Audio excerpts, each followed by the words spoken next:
Discovery Theater HD.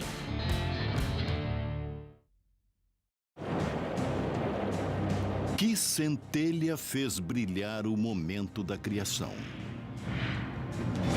O mistério acendeu a mais ousada e controversa questão de todos os tempos. Os humanos gostariam de saber as suas origens. Nós gostaríamos de saber como a vida surgiu na Terra. E agora, a ciência acredita que tem as respostas. Até construiu a maior máquina da Terra para recriar o início dos tempos. Faça um passeio numa nave virtual de volta ao Big Bang.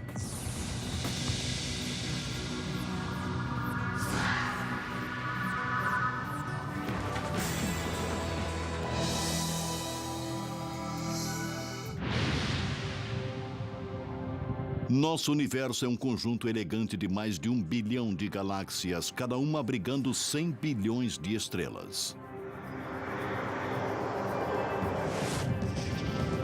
Ainda não se sabe quantos planetas existem. Nós sabemos que a Terra fez sua residência na galáxia Via Láctea.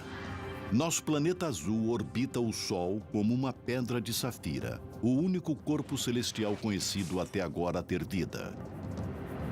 Mas como nosso mundo chegou aqui?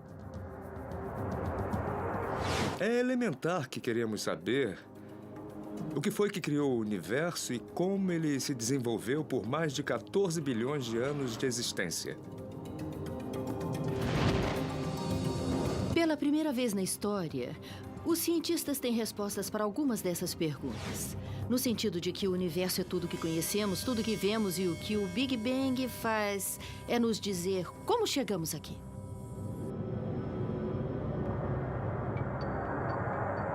A teoria do Big Bang diz que há mais de 13,7 bilhões de anos, nosso universo começou num estado incrivelmente denso, quente e comprimido, com uma missão principal: expandir.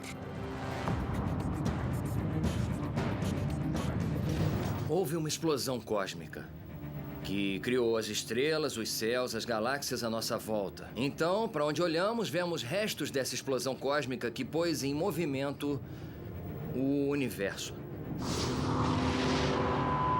O Big Bang é agora uma teoria da física bem aceita para explicar o que aconteceu depois que o nosso universo nasceu.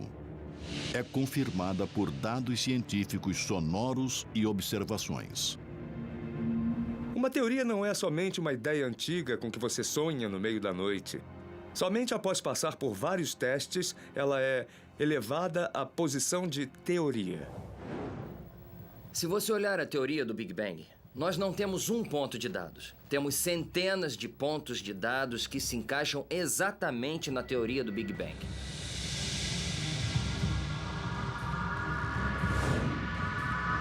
Quando olhamos para o céu à noite, podemos retroceder no tempo até o próprio Big Bang. Quando você olha para o céu, vê estrelas e talvez até a nossa própria galáxia Via Láctea. Mas se olhar mais além, verá um agrupamento de galáxias. Olhando ainda mais além, poderá ver a primeira geração de estrelas sendo formada e morrendo. Se continuarmos a voltar no tempo, poderemos ver os primeiros átomos se formando. Continuando a nossa jornada de volta no tempo, podemos ver a formação dos primeiros prótons e nêutrons. Se retrocedermos o relógio ainda mais, poderemos ver o primeiro instante do Big Bang. Como se chegou à descoberta do Big Bang? Por que sabemos que é verdadeiro e o que ainda há para aprender? Por centenas de anos, os astrônomos olharam para a noite estrelada e contemplaram a origem do universo. Mas a maioria das ideias continham sentido religioso. No século XX, a ciência finalmente começou a juntar as peças deste quebra-cabeças antigo. Em 1915, Albert Einstein, talvez o cientista mais influente do nosso tempo, ficou fascinado com o nosso universo. Para ele não houve início nem fim. Einstein acreditava que o universo era infinito e eterno, mas as crenças pessoais de Einstein contradiziam suas equações que indicavam que o universo teve um começo. A teoria geral da relatividade de Einstein prevê que a gravidade é tecida na estrutura de espaço e tempo, ou espaço-tempo. Ao introduzir massa na gravidade do universo estática, consequentemente toda a matéria no universo se juntará. Em outras palavras, as galáxias cairiam umas sobre as outras. Por outro lado, o universo pode estar se expandindo se nascesse em estado de expansão. Einstein achava que o universo era estático e tal hipótese o satisfazia esteticamente. Então ele introduziu um fator de correção matemático nessas equações que não as tornavam erradas, mas davam uma solução muito especial. Uma solução muito improvável. Um universo estático. Einstein chamou esse fator de correção de constante cosmológica. Os físicos propunham que havia um efeito repulsivo de antigravidade para manter um universo estático. Essa variável cósmica satisfez a comunidade científica que, na época, tinha uma visão estreita do nosso mundo. Se você perguntasse para um astrônomo naquela época o que é o universo para você, ele diria: é fácil, é apenas a galáxia Via Láctea, é tudo o que existe. Ele não se move, é simplesmente uniforme e estático. O modelo ideal de Einstein de um universo estático logo foi derrubado. Nos anos 20, no Observatório de Monte Wilson, na Califórnia, o astrônomo Edwin Hubble surgiu com o maior telescópio refletor de seu tempo. Ele permitiu olhar mais distante no espaço do que nunca antes. O Hubble foi assombroso para a descoberta que havia milhares de galáxias além da nossa Via Láctea. Ele fez isso medindo o brilho das estrelas distantes comparadas às estrelas próximas, observando sua radiação eletromagnética desviada para o vermelho. Estamos familiarizados com o som que um carro faz quando passa. Quando ele passa. Isso é o comprimento da onda sonora sendo esticada quando um carro está recuando ou se aproximando. Ondas de luz fazem a mesma coisa. Quando um objeto está se movendo em nossa direção, ele fica mais azul. E quando um objeto está se afastando de nós, ele parece mais vermelho. Isso se chama deslocamento para o vermelho. Por isso, observando-se quão vermelho algo parece estar, os astrônomos podem ter uma ideia de sua distância. Aqui está um universo hipotético se expandindo depois do Big Bang. É igual ao nosso universo, onde os adesivos são as galáxias e a bola é o espaço no qual as galáxias estão agrupadas. Isso é exatamente o que nós vemos em nosso universo, onde as galáxias estão se afastando umas das outras. O Hubble comprovou os cálculos que Einstein havia feito, mas que o gênio da ciência ficou relutante em reconhecer. Mas quando Edwin Hubble finalmente mostrou que o universo estava de fato se expandindo, Einstein disse: esse foi o meu maior erro.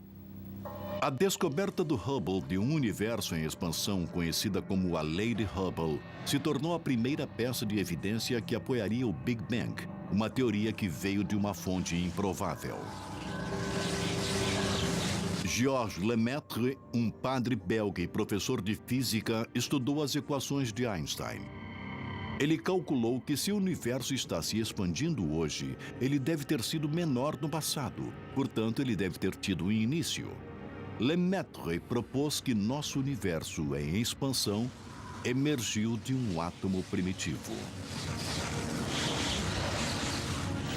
Ele entendeu as implicações da ideia de Einstein, que se o universo estava se expandindo, então talvez tivesse uma origem em algum tipo de átomo cósmico primordial ou algum tipo de ovo cósmico que, chocado, deu à luz ao universo.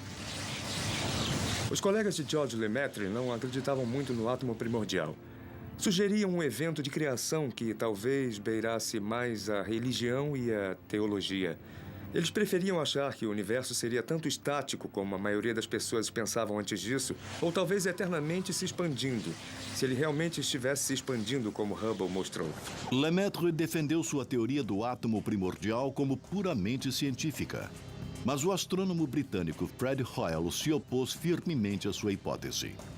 Concordando que o universo estava se expandindo, Hoyle propôs que as novas galáxias eram formadas de matéria que vinham sendo feitas constantemente. E assim, o universo sempre teria existido e sempre pareceu o mesmo. Hoyle chamou sua teoria alternativa de o estado estacionário. De fato, Fred Hoyle admitiu ter observado que o universo parecia estar se expandindo. Mas ele disse que não houve um evento de criação, não houve um início. O universo sempre esteve se expandindo e continuaria para sempre a se expandir. Em 1984, durante um programa de rádio em Londres, Hoyle tentou diferenciar sua teoria de estado estacionário com a ideia de Lemaitre do átomo primordial. Ele se referiu à teoria de Lemaitre como Big Bang de Lemaitre, e o nome ficou. Essas duas teorias concorrentes se envolveriam no último e científico duo para determinar a origem de tudo.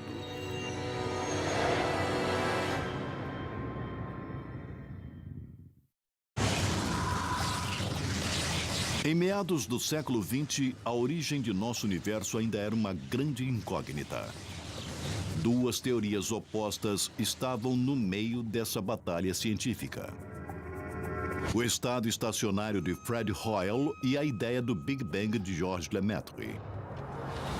Para que as duas teorias fossem provadas, cada uma deveria explicar a origem dos elementos no universo e de que matéria tudo era feito.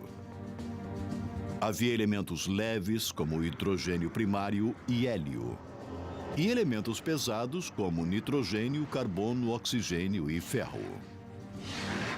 Sob altas temperaturas, o elemento leve do hidrogênio se funde para formar hélio. Por sua vez, o hélio se funde em elementos mais pesados. Fred Hoyle propôs que a criação de todos esses elementos mais pesados do que o hidrogênio aconteceu no núcleo de estrelas ardentes num processo chamado fusão nuclear.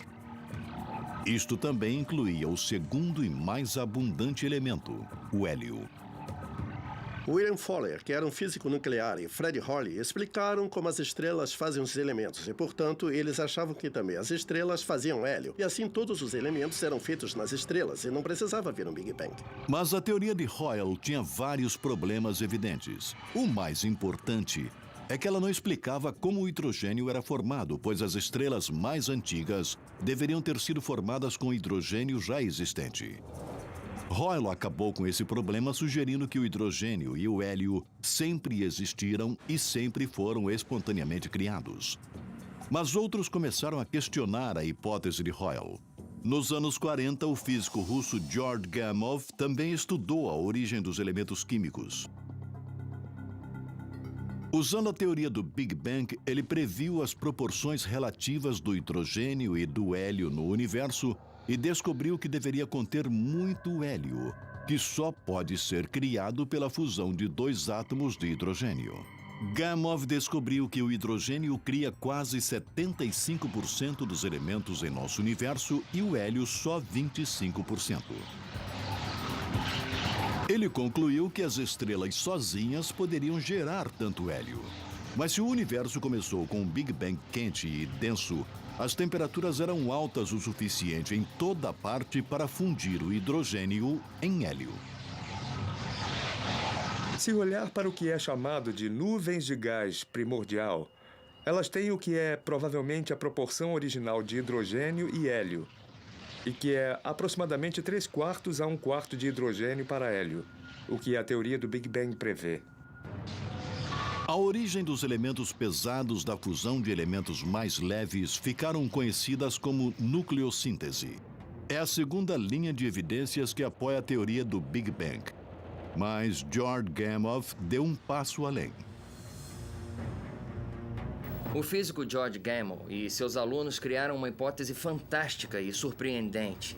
Se o universo estivesse muito quente, no instante do Big Bang, então hoje deveria haver uma brasa, uma fosforescência, ecos dessa radiação ainda reverberando ao redor do nosso universo. A temperatura do espaço deveria ser poucos graus acima de zero absoluto. Um resto de temperaturas ardentes e violentas do próprio Big Bang. Gamow não tentou detectar essa fosforescência, mas ele levantou uma questão. 2 décadas se passaram antes que a teoria do Big Bang fosse inegavelmente provada e por acidente. Nos anos 60, a AT&T, antigo Bell Labs, construiu uma antena gigante para se comunicar com os satélites mais antigos. Esses instrumentos convertem ondas sonoras em impulsos elétricos e então em luz na forma de micro-ondas e ondas de rádio. Em 1964, os radioastrônomos Robert Wilson e Arno Penzias estavam usando a antena para observar o hidrogênio na galáxia Via Láctea quando captaram um estranho sinal. Usando o telescópio gigante localizado em Holmdel, Nova Jersey, Penzias e Wilson escanearam o céu em busca de um som irritante. Para sua surpresa, eles captaram um sinal de radiação fraco em todas as direções. Os astrônomos ficaram perplexos. Eles não conheciam nada no espaço que pudesse gerar tal ruído. A maioria dos cientistas provavelmente o teria ignorado, mas eles perceberam que aquilo era algo sério. Eles procuraram todas as causas possíveis, incluindo pombos e seus excrementos sobre o radiotelescópio. Na verdade, não havia nada que estivesse produzindo ruído artificialmente. Aquele sinal vinha realmente do próprio universo.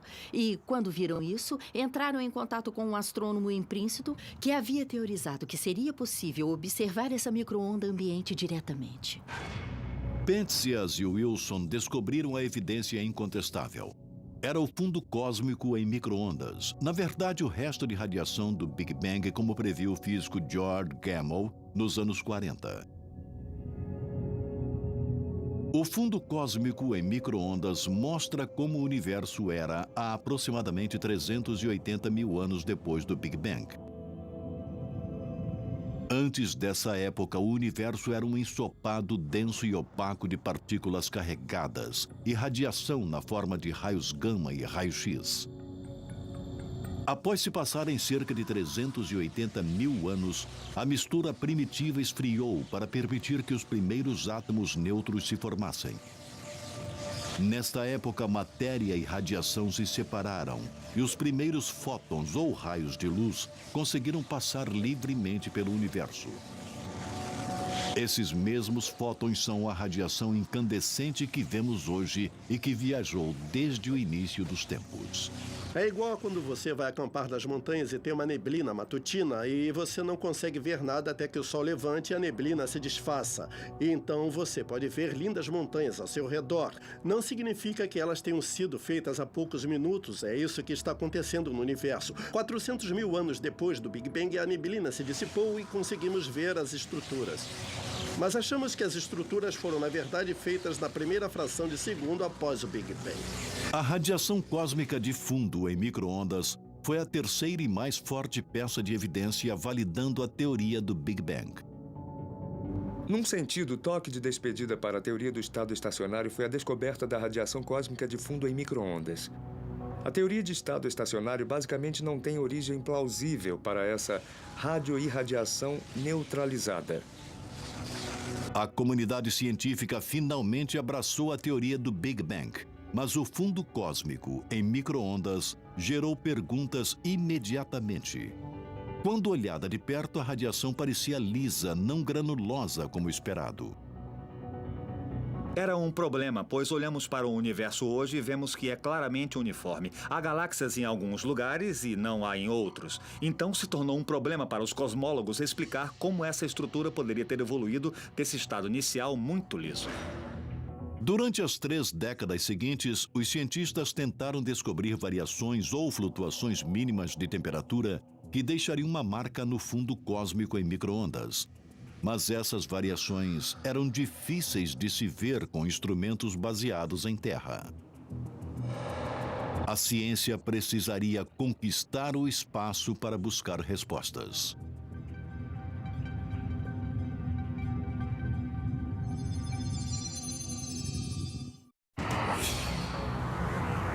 Durante décadas de sua descoberta, os cientistas tentaram descobrir por que radiação cósmica de fundo em micro-ondas, a fosforescência do Big Bang, não criava uma imagem verdadeira de como nosso universo realmente era. Ele parecia ser perfeitamente liso. Então, como poderíamos ter estrelas e galáxias com um início tão uniforme? Em 2001, a NASA finalmente criou a Wilkinson Microwave Anisotropy Probe, ou WMAP. Esse satélite de segunda geração produziu uma série de mapas pontuados que ofereciam uma planta cósmica para a evolução do nosso universo. O WMAP mediu variações mínimas na densidade da temperatura do fundo cósmico em micro-ondas. Essas irregularidades de temperatura finalmente levaram à formação dos aglomerados e superaglomerados de galáxias.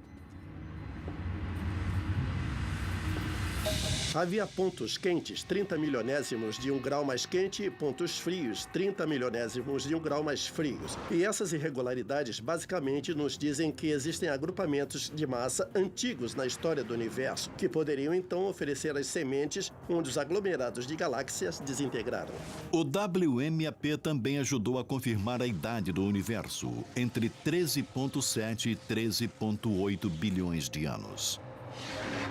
Mas mesmo com as informações captadas do WMAP, ainda havia grandes problemas com a teoria do Big Bang. O fundo cósmico em micro-ondas revelou que a temperatura no espaço era estranhamente uniforme. Regiões distantes têm a mesma temperatura, ainda que estejam separadas por 90 bilhões de anos-luz. Na teoria do Big Bang ainda havia fios soltos. Se você estiver nessa posição e olhar naquela direção, então, a princípio, você está olhando para duas partes do universo que não deveriam estar conectadas. Não houve tempo suficiente, desde o início do universo, para esses dois pontos fazerem contato um com o outro. Para solucionar esse dilema cósmico, uma teoria chamada inflação foi introduzida. A lei de Hubble provou que o nosso universo vem se expandindo desde o início dos tempos. Contudo, 1/trilionésimo de 1/trilionésimo de 1/trilionésimo de um segundo após o momento da criação, o espaço passou por um período rápido e hiperexpansionista, pelo qual ele se expandiu mais rápido do que a velocidade da luz e então retornou ao passo expansionista normal. Consequentemente, pontos no espaço que estão agora mais distantes poderiam ter estado em contato próximos um ao outro e com a mesma temperatura. O universo começou muito pequeno. Isso significa que houve tempo para ele se tornar uniforme, para manter a mesma temperatura e densidade em toda a parte, pois era muito pequeno. A inflação exponencialmente fez o espaço crescer a um tamanho gigante. Por exponencialmente, quero dizer dobrar de tamanho, cada intervalo mínimo de tempo. Então, enquanto se expandia, mantinha uma temperatura e densidade uniformes. A teoria da inflação também ajuda a explicar outro problema. Os dados do WMAP determinavam a forma do universo como sendo plana e não curva como deveria ser, baseado na quantidade de matéria e energia presentes. A teoria da inflação naturalmente explica esse aparente nivelamento do universo. Imagine que vivemos na superfície dessa bola de basquete, que é muito pequena e assim, obviamente, parece ser curva. Agora, suponha que você aumente a bola até o tamanho da Terra. E qualquer região local visível pareceria plana. Parece plana somente porque nós estamos vendo uma fração mínima de tudo que existe. Bem, no caso do universo, os astrônomos acham que ele pode muito bem ser curvo como uma bola. Mas é tão enorme que nós só vemos uma fração mínima, tão localizada, que a parte que vemos parece plana, apesar da curvatura intrínseca.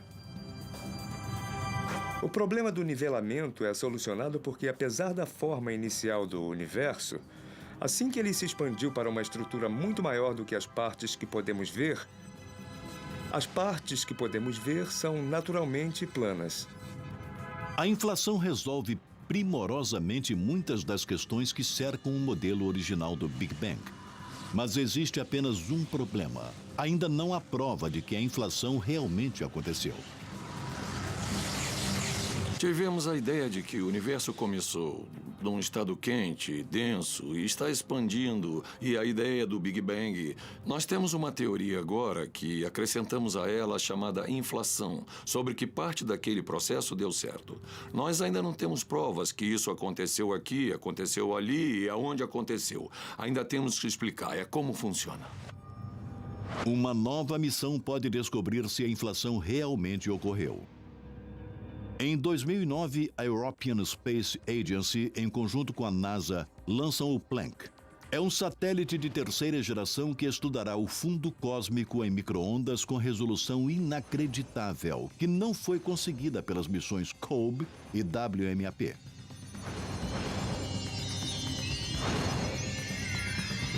Se você vai a um parque de diversões e se olha num daqueles espelhos engraçados, a imagem que você vê de si mesmo está distorcida. Mas já que você sabe como deverá aparecer, você pode deduzir que aquele espelho estava distorcido. Com o Planck, nós podemos ver as distorções dele e dessas distorções nós poderemos aprender algo, não só sobre o início do universo, mas algo sobre a matéria no universo nos dias de hoje. Os cientistas estão tentando provar que a inflação existiu, encontrando algo que tenha ficado para trás. Ondas gravitacionais são vibrações no tecido do espaço-tempo que são emitidas por objetos em movimento. Einstein previu que as ondas gravitacionais existiram, mas elas nunca foram diretamente observadas. Ainda se a inflação realmente ocorreu, o evento expansionista energético deveria ter emitido uma onda de gravidade que ainda é ressonante até hoje.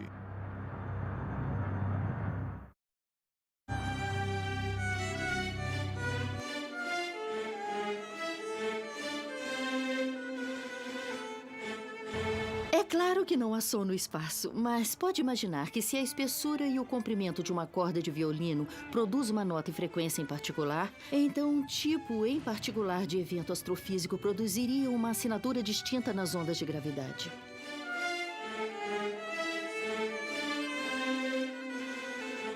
E nós achamos que o Big Bang produziu uma assinatura única de ondas gravitacionais que os cientistas esperam detectar hoje.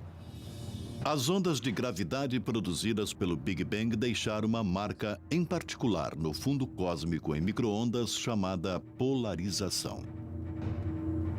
Nós poderíamos detectar certo padrão de polarização que indicaria ondas gravitacionais no início do universo. E essas ondas gravitacionais seriam uma indicação direta da inflação e o mecanismo que a causou. Essas ondas de gravidade da inflação teriam persistido dessas primeiras frações de um segundo e ainda estariam por perto. Deixariam um padrão impresso no fundo cósmico em micro-ondas que é única. E essa onda é diferente de qualquer outro processo que poderia estar acontecendo no universo naquela época. No Polo Sul, o astrofísico John Kovac e sua equipe instalarão um telescópio de segunda geração chamado BICEP-2. Ele medirá a polarização dos fótons do fundo cósmico em micro-ondas. Um fóton, ou partícula de luz, é às vezes polarizado, significando que ela se agita em certa direção. Se a inflação produziu uma onda de gravidade, teria criado uma rotação padrão na parte polarizada do fundo em micro-ondas que o receptor BICEP-2 possivelmente captará.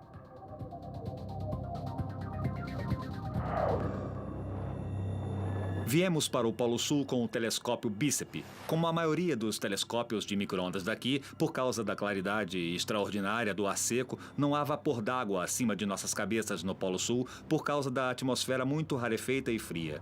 Qualquer presença de vapor d'água na atmosfera encharcaria esses fótons do início do universo e nos confundiria com falsos sinais.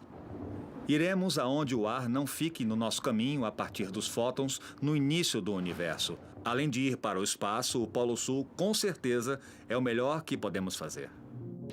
O BICEP-2 está equipado com sensores de micro-ondas sensíveis para medir níveis fracos de fótons, que pode deter um sinal de uma onda de gravidade produzida pela inflação. Me agrada a ideia de que aqui no Polo Sul nós acreditamos que temos a capacidade de testar essa teoria com um telescópio pequeno. O suporte do telescópio nos permitirá mover nosso telescópio e apontá-lo para qualquer ponto no céu. Nos fixamos numa área do céu coletando fótons incessantemente, montando uma imagem de como essa polarização se parece naquela área do céu. Ao longo dos meses e anos, torna-se cada vez mais claro. A existência de ondas gravitacionais no fundo cósmico em micro-ondas pode provar que a inflação induziu o período curto e hiperestacionário de nosso universo. Ondas gravitacionais inflacionárias nos oferecem uma evidência. Aquelas ondas gravitacionais seriam observáveis hoje e o padrão que elas imprimiriam na polarização do fundo cósmico em micro-ondas seria uma evidência conclusiva que a inflação é o cenário certo de como o universo começou. Experiências no Polo Sul podem nos levar mais à frente no tempo do que a ciência um dia imaginou. Mas será que podemos recuar antes mesmo do período da inflação até o real momento da criação? Um dos problemas com o nosso modelo cosmológico de hoje é que ele não indica exatamente o que está acontecendo no instante do Big Bang. Quando a matéria é comprimida num estado altamente condensado, nossas leis da física, na verdade, não funcionam. Os cientistas ainda não sabem o que veio antes da inflação ou o que causou o próprio Big Bang. Então, o que aconteceu antes do período da inflação permanece um mistério por enquanto.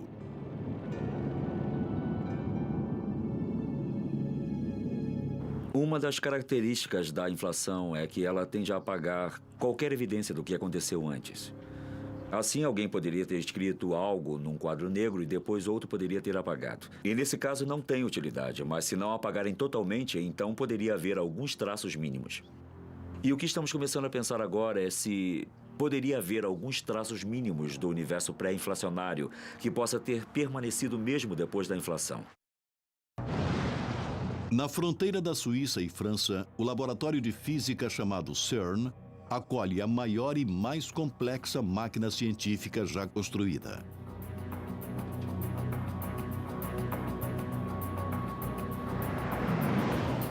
Instalada a 91 metros no subsolo e do tamanho de 5 jatos jumbo, o Large Hadron Collider, ou LHC, foi projetado para recriar as condições que existiram a 1/1000 de segundo após o Big Bang, para dar respostas sobre por que e como ele aconteceu.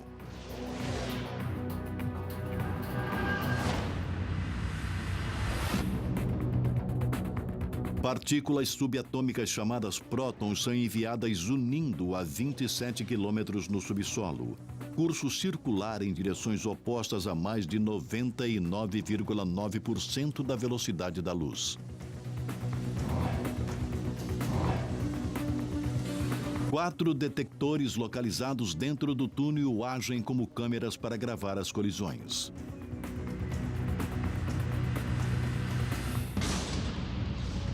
Quando os prótons se chocam, sua massa e velocidade combinadas irão com sorte formar novas partículas, que podem ter estado presentes a nanosegundos após o Big Bang e se dissolveram. Essas partículas poderiam esclarecer a origem das partículas fundamentais da natureza.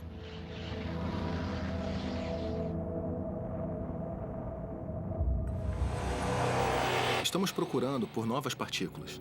Pode ser que essas novas partículas vivam por somente um pequeno instante e se dissolvam em outras partículas. E nós observamos aquelas partículas dissolvidas e as rastreamos. E a partir disso, conseguimos descobrir qual era a energia delas, de onde elas vieram e de que massa de partícula precursora eram. Como chefe do projeto no CERN, o físico Michael Tutz está esperançoso que as experiências produzirão bóson de Higgs, conhecido como a partícula de Deus. Acredita-se há muito tempo que a partícula Higgs pode ter estado presente um instante após o Big Bang e pode ter dado massa para toda a matéria normal no universo. Uma das principais razões para a construção do LHC foi descobrir essa partícula Higgs, que, de certa forma, é uma espécie de santo graal da física das partículas, porque é a última peça restante do quebra-cabeças do qual não temos uma evidência experimental. O Large Hadron Collider também pode esclarecer a teoria do tudo. Ela propõe que abaixo de energias e temperaturas extremamente altas, as 4 forças da natureza: gravidade, força eletromagnética, as forças nucleares forte e fraca poderiam ter sido uma vez unificadas nos primeiros momentos após o nascimento do universo. Então, Quando a gravidade dividiu essa força mestre, começou o rápido período expansionista da inflação, que pode ser visto como sendo o Bang do Big Bang. Se nos primeiros estágios do universo, quando as energias eram muito altas, pode ser que todas as forças parecessem ter a mesma resistência, pois sugere que talvez todas as forças que vemos agora sejam manifestações de alguma força antiga, primordial que existiu. Alguma força mais antiga existiu para criar o Big Bang? E se fosse, de onde veio?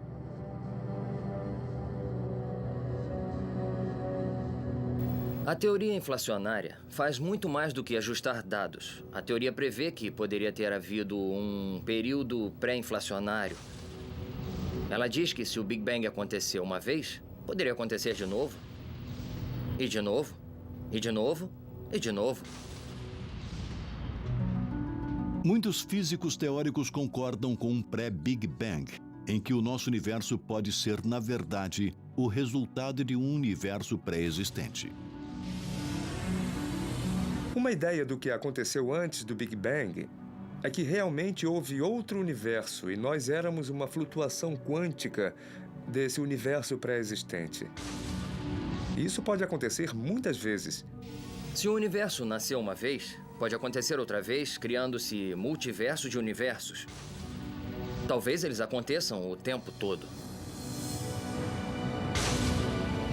Com universos se lançando em outros universos, criando universos maiores, ou universos se dividindo em dois universos bebês.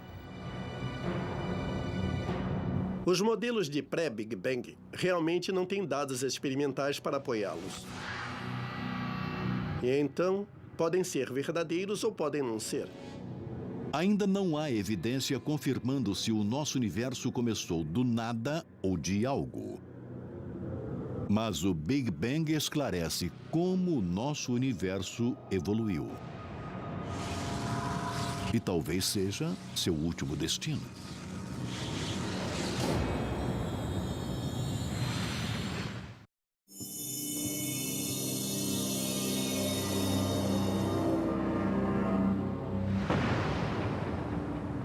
O Big Bang é a explicação aceita da origem de nosso universo, de acordo com dados científicos, observações e teorias de físicos e matemáticos. Eis um cronograma do que achamos que aconteceu.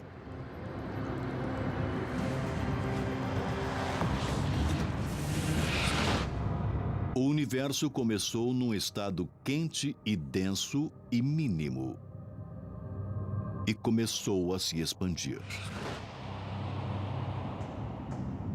Se a teoria do tudo for provada, as quatro forças da natureza, gravidade, eletromagnetismo, forças nucleares forte e fraca, são unificadas numa força fundamental num trilionésimo de um trilionésimo de um trilionésimo de um segundo, enquanto o universo continua a se expandir e a gravidade fria se separa das outras três forças. Ao mesmo tempo, o universo se expande de porções mínimas do diâmetro de um próton para mais de 1 bilhão de anos-luz em uma fração de segundo.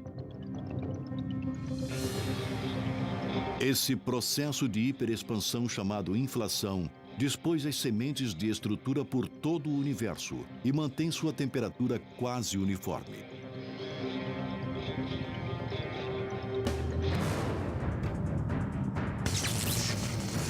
Quando a inflação diminui, as forças eletronucleares fraca e forte tornam-se forças separadas. Elas interagem com o mar de partículas e antipartículas para criar uma sopa cósmica de energia. 100 segundos após o Big Bang, as temperaturas caíram para 1 bilhão de graus.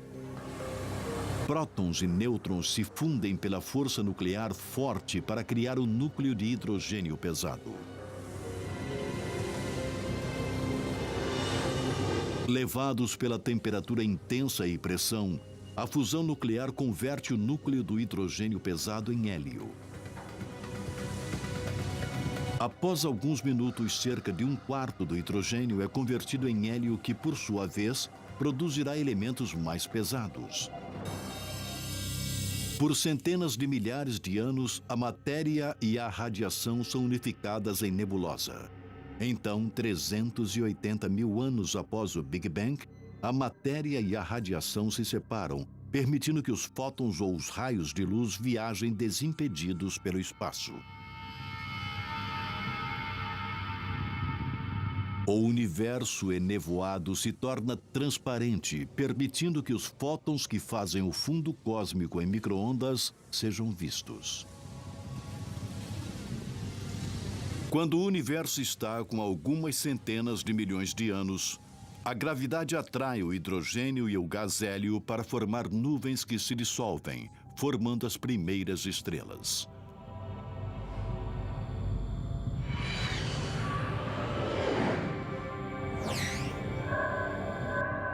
Quando o universo está com cerca de 500 bilhão de anos, grupos de estrelas e gás formam as primeiras galáxias. Enquanto as galáxias se agrupam sob a força da gravidade, as primeiras estrelas morrem e liberam elementos pesados recém-formados. Carbono, nitrogênio e oxigênio. Elementos básicos à vida. Esses elementos pesados finalmente se moldam para formar novas estrelas. Mais de 9 bilhões de anos após o Big Bang, o nosso Sol se forma dentro de uma nuvem de gás na galáxia Via Láctea. Restos de gás de partículas de poeira circundam o Sol e se unem para formar os planetas no nosso sistema solar, incluindo a Terra. Tudo que vemos em nosso planeta emergiu da poeira estelar, que se originou há mais de 13,7 bilhões de anos atrás numa súbita centelha de energia. Você poderia considerar o nosso Sol o neto da primeira geração de estrelas que foram formadas logo após o Big Bang. Mas o que o modelo Big Bang prenuncia sobre o futuro de nosso universo? Uma teoria é que, como o nosso universo continua a se expandir, a matéria ficará cada vez mais fina. As galáxias consumirão seus suprimentos de gás para formar novas estrelas e as estrelas antigas explodirão. O universo se tornará escuro e insuportavelmente frio. Num certo ponto distante no futuro, o universo ficará tão frio que nem mesmo a própria vida conseguirá viver num universo congelado. O modelo Big Bang é um dos triunfos científicos dos últimos 100 anos. Através de um exame minucioso e luta, a ciência mapeou agora uma viagem de volta a quase ao início dos tempos. E a busca continua, enquanto novas descobertas responderão por que estamos aqui e de onde viemos.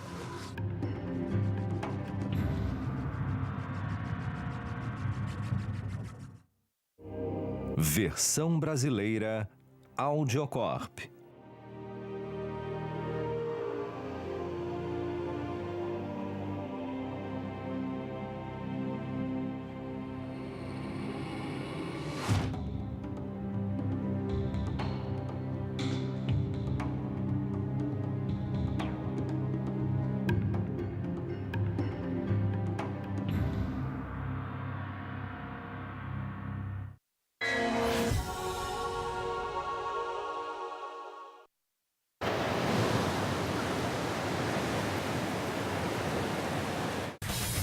Experimentos sem precedentes. Esse é o ponto sem volta. Estamos prontos? Não tem volta daqui. Podem pirar, não tem nenhuma regra. Fazem da ciência e da engenharia A gente quer sair do convencional, eles vão adorar. É esse tipo de ousadia que eu sempre espero ver. uma integração imprescindível É o encontro entre a arte e a engenharia. e emocionante.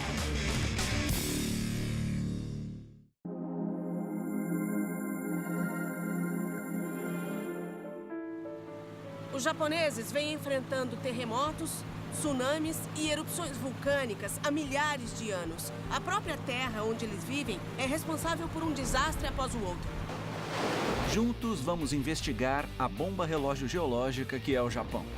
Vulcões entram em erupção, criando nuvens de cinzas mortais. Tremores no oceano criam ondas assassinas, capazes de exterminar comunidades em minutos. E terremotos devastam cidades.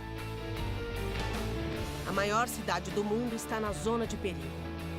E os cientistas preveem um desastre gigantesco nos próximos 30 anos. Ele será causado pela terra, pelo fogo, pela água ou todos os três. Em 1995, um terremoto de falha transcorrente causou danos terríveis à cidade de Kobe. É possível que a mesma coisa aconteça em Tóquio? Segundo os livros de história, a resposta é sim. Os cientistas acreditam que Tóquio e a área costeira mais populosa do país serão atingidas diretamente nos próximos 30 anos. O Fuji ameaça a vida das pessoas que vivem à sua sombra. Como os vulcões islandeses que suspenderam voos na Europa em 2010, a gigantesca nuvem de cinzas vulcânicas do Fuji teria efeitos de longo alcance, interrompendo a vida moderna no Japão. Além da arma mais destrutiva de todas, os tsunamis. Deve ter sido assustador ver essa onda do tsunami mais alta do que onde a gente está, engolindo essa área inteira. Foi fenomenal. E eu percebi que era o maior que eu já tinha sentido. Não importa o lugar. A gente vai conquistar a Sibéria. A Sibéria não vai derrubar a gente. Não importa a distância. Esse é o lugar mais remoto que nós já viemos. Nem as adversidades. Avalanche, mais que... Basta que saiba quem é e o que te move. Vamos fazer isso pelo Trapper. Vamos fazer isso por nós. Viaje até a fronteira dos seus sentidos.